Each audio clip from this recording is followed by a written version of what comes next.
She woke in the dead of night, heart racing. The cradle was empty, the window open, and the silence too perfect to be real. Her baby was gone. No time for fear, no time for tears.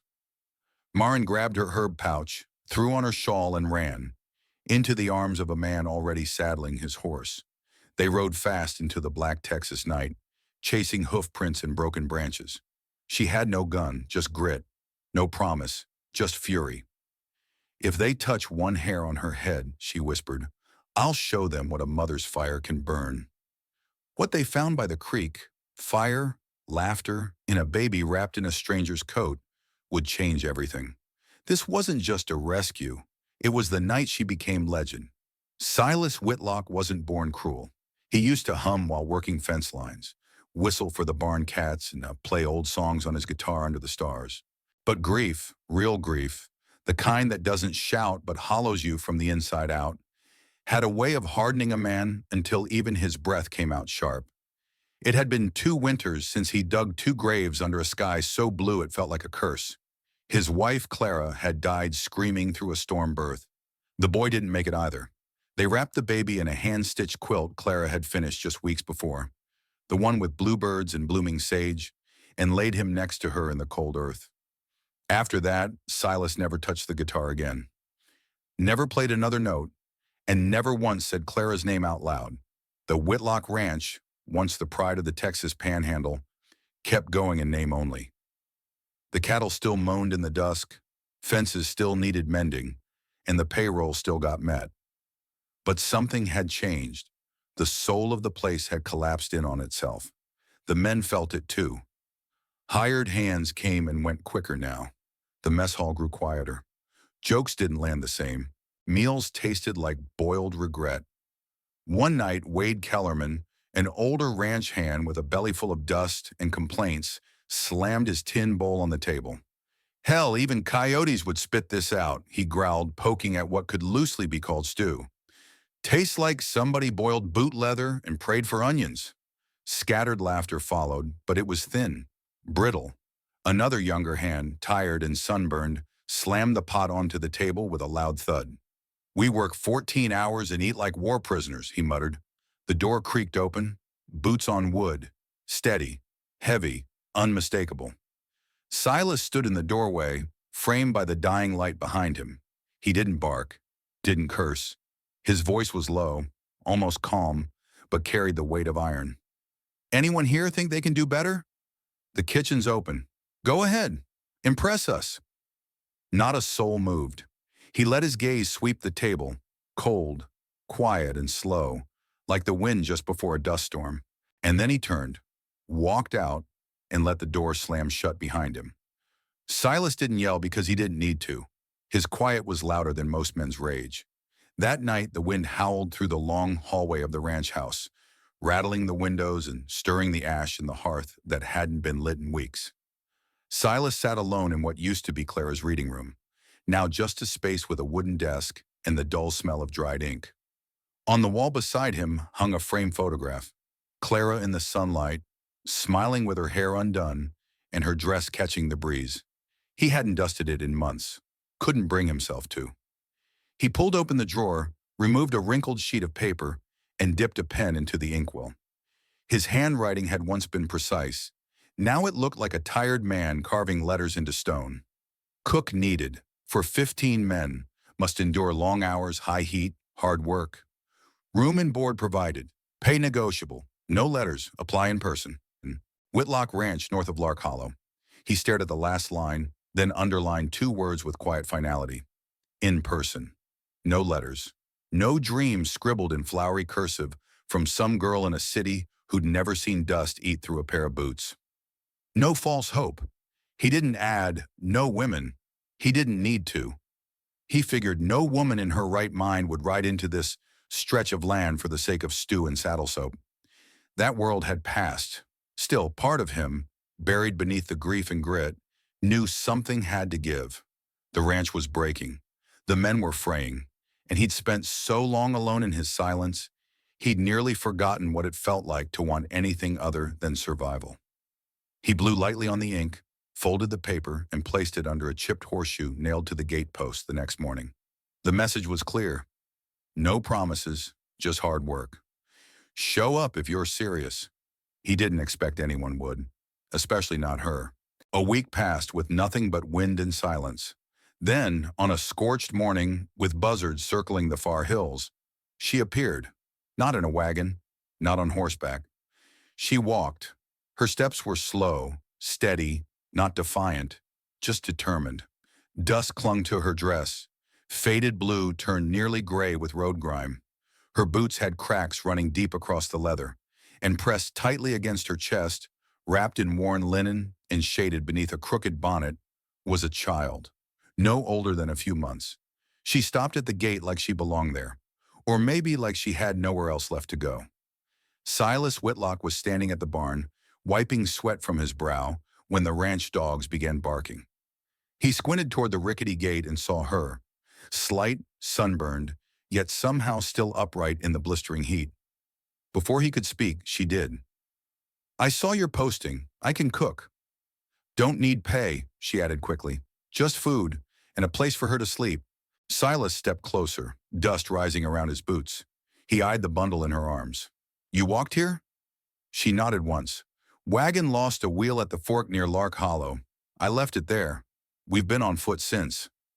That stretch of land was 15 miles of nothing but cactus and snakes. Silas looked her over. Cheeks chapped, lips dry, green eyes still sharp beneath the brim of her bonnet. She wasn't swaying or begging, just waiting, and standing straighter than most men he hired. "Your name?" "Marin Calloway," she answered. "And this here's Willa." The baby didn't stir, just breathed gently, mouth open in a peaceful half-sleep, the only soft thing between them. Silas exhaled through his nose and rubbed his chin. His jaw flexed once. "Cook tonight," he said. "If no one riots, you stay." That was all. No welcome, no handshake. Just the kind of deal you made in the dust with a stranger holding a baby and a story she wasn't ready to tell. The kitchen wasn't much more than a lean-to slapped against the main house. The roof sagged. The stove smoked. The shelves held a sad collection of canned beans, dried flour, and one onion that had started to grow its own plan for escape. Still, Marin stepped inside like it was a mansion. She laid Willa gently into an old wooden crate lined with a sack of folded feed cloth. The baby gurgled once, then settled back to sleep, unfazed by the dry rasp of kindling or the clatter of tin pots. Marin moved like she'd done this before, maybe too many times. She tied her hair back with a frayed ribbon, rolled up her sleeves, and set to work without asking where anything was. She didn't ask for help. Didn't speak unless spoken to. Didn't even blink when a spider dropped from the rafters. By sundown, the air carried a smell the ranch hadn't known in years. Molasses, pepper, and something warm. Something real. The men, sunburned and skeptical, filed into the mess hall with arms crossed and stomachs grumbling. They sat, they waited, and then they ate. Cornbread with a crust that crumbled just right. Beans that tasted of smoke and spice. Salted pork cooked crisp around the edges, soft in the middle. No tricks, no talk. Just food that reminded them of mothers, sisters, women who had known how to feed more than just a body. Bo Ellis, the loudest of the bunch, took a bite and paused mid-chew. "Tastes like I paid 5 cents for it in El Paso," he muttered. Then he finished the plate. All of it. Silas didn't sit with them. He leaned in the doorway, arms folded, one boot resting on the threshold. He watched her, watched the way she stirred with one hand, while her other reached down to rock the crate when Willa shifted. Watched how she wiped her hands before touching her daughter, how she cleaned every surface, even the ones no one noticed. She never once raised her voice, never asked for praise, but she fed every man like he mattered. Silas hadn't felt anything like admiration in a long, long time. But as dusk fell, and the sound of spoons scraping empty bowls filled the air like a quiet hymn, he realized something had changed.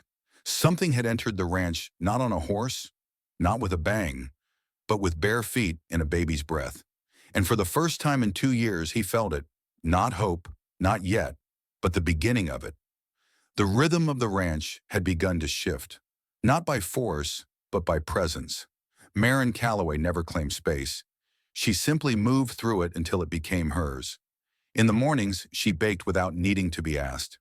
In the evenings, she sorted herbs by lantern light while humming to Willa, the baby now awake more often, cooing and tracking the flicker of firelight with curious eyes. Even the men, wary at first, started nodding as they passed her. One began to remove his hat. Another fixed the kitchen shelf that had been loose for months. Then a week after she arrived, the first real test came. It happened just before dusk. The heat of the day hadn't broken, and dust hung in the air like haze.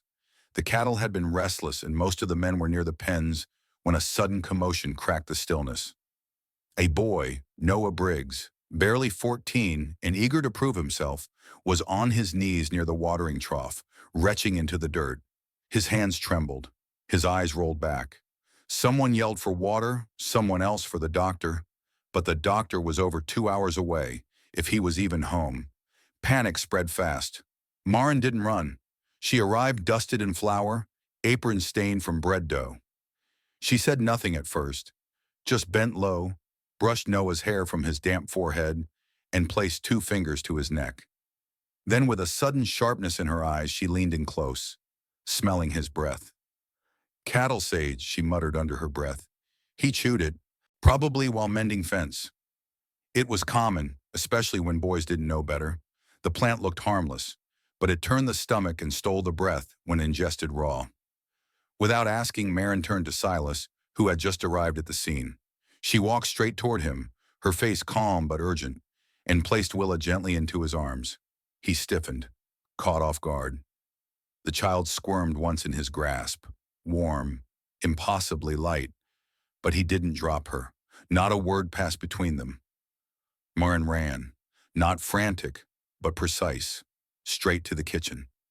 There her hands moved like they were guided by memory. She lit the stove, fetched water from the well, and dropped in bark she'd boiled before for teas. She crushed dried mint in her palm, sprinkled it in. Then from a cloth pouch tucked into the back of her herb crate, she retrieved slivers of yellow root, thin as a matchstick, bitter as regret. She brewed the mixture as the sun bled low on the horizon. Steam curled upward like prayers. When it was ready, she poured the liquid into a tin cup, wrapped a cloth around it, and returned to the boy, still groaning on the ground. The men had quieted now. They stood in a half circle around her, hats in hand, watching. She dropped to her knees, cradled the boy's head, and slowly dripped the tea between his cracked lips. "Easy now, Noah," she whispered, her voice softer than wind in grass. "Breathe with me." She spoke in English, then in Cherokee. Not loud, not ceremonial, just quiet, like a lullaby meant for the earth itself. No one interrupted. Silas stood nearby, Willa still in his arms, watching it all. Watching her, time blurred. Then after nearly half an hour, Noah's eyes fluttered open. He coughed once, then twice, and finally whispered, "Water?" One of the men dropped to his knees with a canteen, stammering something between a prayer and a laugh. By dawn, Noah sat upright, sipping broth. Alive. The ranch breathed again. Later that morning, Maren entered the kitchen expecting the usual quiet. But something had changed. On the worn countertop beside the stove sat the tin bowl she'd used to brew the medicine. Clean, polished, and placed with care. She paused, looked toward the hallway. No one was there, but she knew. Silas. He hadn't said thank you. He wouldn't. But he'd spoken in the only language he had left, quiet acts. That night, as she rocked Willa to sleep beneath the soft hum of wind, Maren thought of her grandmother, Annalise, who lived along the banks of the Arkansas Bend, a woman with hands like bark and eyes like river stones. "The land gives what it takes," she used to say. "You just have to know where to look." As Willa drifted into dreams, Maren whispered the words into the dark, and for the first time in years, she believed them again. The change didn't come with thunder or fire. It came in silence. The wind, once dry but moving, grew still. The skies stayed cloudless for weeks. And one morning, Silas Whitlock walked into the pasture to find the grass had lost its color. What had been green and gold now looked faded, brittle, like parchment left too long in the sun. The cattle moved slower. Their eyes grew dull, their ribs sharper. It started with one steer, collapsed near the creek, foaming at the mouth. Then another, and another. By the third day, 6 were dead. Ranches nearby sent riders out with desperate rumors. A blight, a bad curse, a sickness no one had seen before. One man swore it was punishment for an old crime buried in the dust. The doctor from Lark Hollow came, sniffed the air like a hound, poked at a few dead animals and muttered, "Could be poison, could be bad luck. Either way, not much I can do. Try laudanum, or a bullet." Silas Whitlock didn't like superstition, but watching his cattle fall one by one, he felt the edge of desperation creeping in. Marin didn't flinch. While the men speculated, she moved. She crouched beside one of the sick calves, fingers running gently through its spit-flecked muzzle.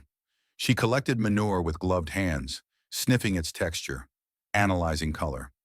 She gently peeled the lips of a dying steer to examine its gums. Her eyes narrowed. "This isn't a curse," she said at last, brushing her hands against her apron. "It's spurge, a mimic. Grows fast when the real grass dies. Looks like milkleaf. Cattle eat it when they're starving." She stood and looked at Silas. "I've seen this before. I was 10. My grandmother treated a herd near Arkansas Bend. We didn't lose them all, but we had to act fast." He didn't argue, didn't ask for proof, just nodded. For 2 days and 2 nights, the ranch turned into a battlefield. Not one of guns, but of boiling water, crushed roots, and breathless work. Marin never stopped moving. She built fire under the cookhouse, dragging out every pot they had. She boiled bark down into thick resin, crushed dried papaya leaves into powder, mixed ashes from mesquite logs into a bitter, dark paste. Her fingers blackened. Her voice grew hoarse from the smoke. But she kept going. She sang old Cherokee hymns as she worked, soft and steady. Not prayers for miracles, but songs of endurance. Songs that kept her breathing when her back screamed and her arms trembled. Willa, still wrapped in a feed sack cradle, slept beneath a shelf of dried herbs. She didn't cry once, as if she understood the work was sacred. Silas didn't stay inside. He rolled up his sleeves, knelt beside the cattle, and held their massive heads steady, while Marin pushed the thick paste between their teeth. Some animals resisted. Some spat and thrashed. A few vomited. But others, slowly, carefully, stood straighter the next day. By week's end, while other ranches buried entire herds, Whitlock Ranch lost just 9. 80% lived. The pastures were still dying. The sky still refused to break. But inside the barn, the cattle were breathing steady, eyes clearer. Some even walked toward the trough again, as if the land might forgive them after all. On the 7th night, long after the men had gone to sleep, Marin was still in the barn. She had slumped into a pile of hay, arms streaked with ash, hair damp with sweat. Her body trembled, not from fear, but exhaustion. Silas found her there. He didn't speak, didn't touch her at first, just stood in the doorway and watched her breathe, slow and shallow like a fire that had burned past its peak. Then gently, he knelt beside her.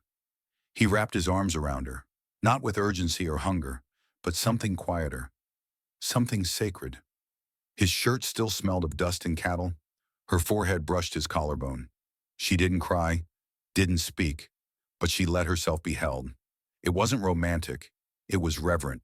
The next day, a preacher passed through, one of those wiry old men with a hat too big and stories older than the rail lines. He'd heard about the dying herds and stopped to offer blessings or barter whiskey. When he saw the living cattle at Whitlock Ranch, he raised a brow. "They say this land was cursed," the old man said, tapping his cane into the dirt. "But I figure you just listen better than most." Silas gave him water, let him rest. But it was Marin the man tipped his hat to when he left. "Whatever you fed him," the preacher said, "you might want to write it down. Some folks think healing needs a miracle. I think it just needs someone willing to stay awake through the night." That evening, as the sun bled red across the sky, Marin stepped outside the barn and looked across the paddock. The grass was still brittle, but a few stubborn shoots of green pushed up near the trough. She bent down and ran her fingers through the dirt, whispering something Silas couldn't hear. He didn't ask. He just stood behind her, silent. Then quietly she said, "The land gives what it can. You just have to know how to answer back." It began with whispers. Word had traveled. about the woman at Whitlock Ranch, the one with the healing hands and the green-eyed baby. Folks said her teas soothed pain better than any bottle of laudanum, said her food brought back strength, said she could keep cattle alive when others lost entire herds. The stories twisted as they spread. By the time they reached Amarillo, she wasn't a cook anymore. She was a miracle. That's when they came. A fine wagon rolled up the trail, polished wheels, horses too clean for real work. 4 men stepped out, smooth hats, slick boots, smiles like knives. Silas met them at the gate. The one in front tipped his hat like he was greeting an equal. Heard you've got a woman here. Talented sort. We run an establishment. Real nice. Gentlemen only. She'd be treated well. Paid, too. Silas didn't answer. Just stared. We'd even take the child. Some of our patrons are family men. They don't mind. Still no response. The man laughed softly. We're offering opportunity, Mr. Whitlock. Not charity. Think about it. He didn't finish. Silas's fist landed square on the man's jaw, knocking him into the dust. The others reached for their belts, but stopped cold when Silas raised the barrel of his rifle, calm and steady. Get off my land, he said, voice flat as dry thunder. While you still remember how to walk. They left, but they didn't forget. 3 nights later, the moon hung low, silver and swollen. The wind was still. Too still. Marin Calloway woke to silence. It wasn't the kind that comforted. It was the kind that smothered. She sat up, instinct already screaming. The window was open. The cradle was empty. Willa was gone. Her scream shattered the night. Silas was already out the door, rifle in hand.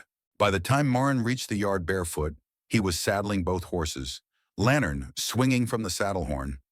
Jaw locked. No questions, no speeches, just movement. Tracks led east, into the mesquite. They rode hard, dodging low branches, dirt flying beneath their boots. The baby's tiny trail, a cloth scrap, a broken branch, guided them like breadcrumbs in the dark. And then, firelight. Near the creek bend, they found them.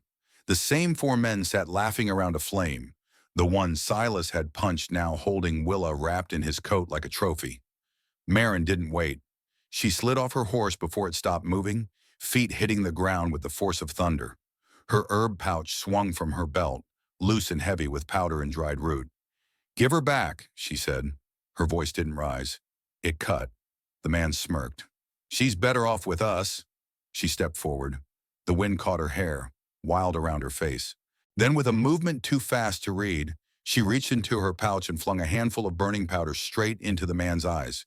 He screamed, staggering back, blinded by ash and bitter root. Silas dismounted, rifle aimed. The other men froze. Marin snatched Willa from the ground and ran, not back toward the ranch but toward Silas. He caught her with one arm and fired into the dirt, just once. It was enough. The others turned and ran, dragging their coughing friend into the shadows. Silas didn't chase them. He just knelt. Marin collapsed beside him, clutching Willa to her chest, the baby wailing now, but alive, whole. Silas touched the child's forehead gently, then hers. They said nothing. What could be said after that? The next day, no one spoke of the night before, but the hammering started just after breakfast. Silas was out by the kitchen wall, sleeves rolled, shirt damp with sweat. He measured lengths of pine with quiet focus. Marin, still shaken but steady, stepped outside carrying Willa on her hip. You lose another window? She asked. He didn't look up. No. Storm damage? Nope. She waited. He wiped his brow, drove another nail, and finally answered. It's for you. A room. Separate entrance. Bigger than the corner you sleep in. Marin froze, holding the baby a little tighter. You're not asking me to leave. Come spring? He set down the hammer. No, he said. I'm asking you to plant what'll need summer. She walked over, touched the fresh wood with her fingers. Willa reached out and smacked it with a tiny hand. It smells like new beginnings, Marin said softly. It is. In the days that followed, the men stepped lighter. Someone fixed the chicken coop. Someone else patched the barn roof. They no longer called her the cook. Now it was Miss Marin. One morning, Bo Ellis left a sprig of mint on the doorstep with a folded note. For the baby's cough. Thank you for not leaving. That room became hers, not because Silas gave it, but because she filled it with tea, with warmth, with life. She planted herbs in window boxes, laid a rug from her old wagon beside the crib, hung a faded ribbon near the door, one her mother had given her long ago, now tied with hope. And every evening, without fail, Silas placed a fresh board, fixed a crack, mended what once was broken, not just in wood, in himself. Some stories aren't just about the Old West.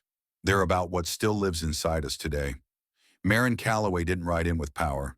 She walked in with nothing but a baby, a tired heart, and the quiet strength to keep going. And Silas? He'd forgotten what spring looked like until she brought it back with her bare hands. Today, in a world that moves too fast, how many of us forget that healing comes slow, that some wounds don't need noise to mend, but hands that stay and hearts that listen? Maybe you've known a Marin. Maybe you've been a Silas. Maybe you've found your Willa, the one reason to begin again. This story reminds us that home isn't built from timber or stone. It's built from the moments we choose to stay when it would be easier to walk away. Leave a comment below. Share your story. It might just be the words someone else needs today. If this tale stirred something in you, if you felt the dust, the hunger, the slow return of hope, then we invite you to stay with us a little longer. Like this video. Subscribe to Wild West Love Stories, because around here, every trail leads home. Thank you for riding with us. If you're someone who believes that love is earned, not found, we hope you'll subscribe. This campfire's always warm, and there's always room for one more. We'll see you by the fire next time.